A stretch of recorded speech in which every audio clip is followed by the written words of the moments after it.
अजीत भैया जिंदाबाद जिंदाबाद जिंदाबाद। हमारा नेता कैसा हो, आजादी बाबू जैसा हो।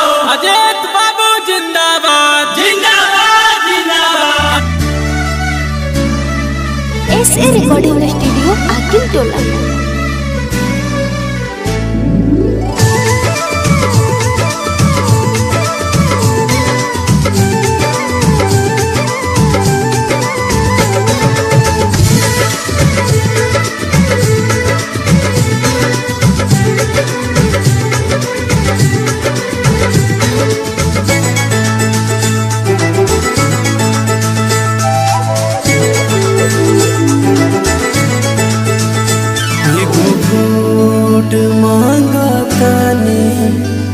रुआ से नवा के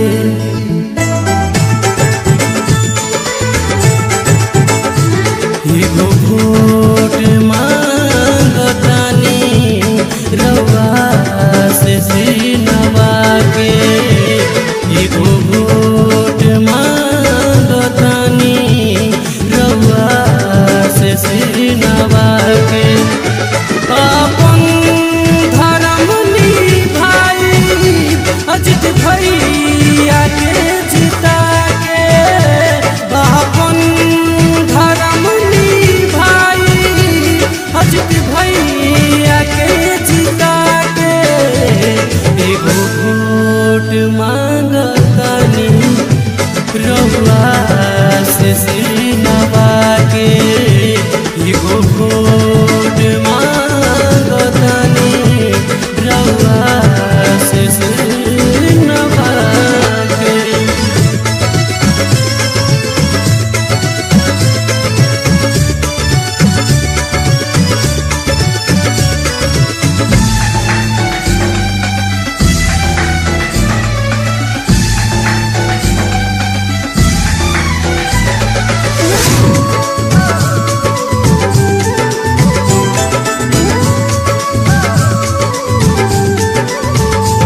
अत्याचार से आजादी, भ्रष्टाचार से आजादी। हाँ, अत्याचार से आजादी, भ्रष्टाचार से आजादी। रुआ के हम दिलाई हर बार से रुआ के हम दिलाई हर बार से आजादी। सबलाई है नुबावे कहतानी हमया के एगो वोट मांगतानी, रुआ से नवा के।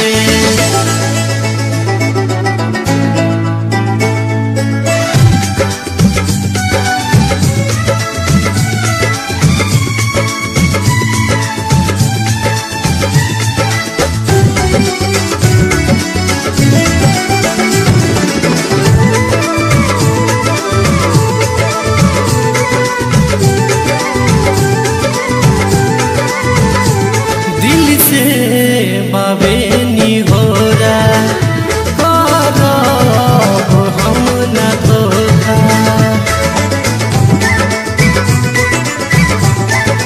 हाँ, दिल से बाबे निहोरा करब हम न धोखा।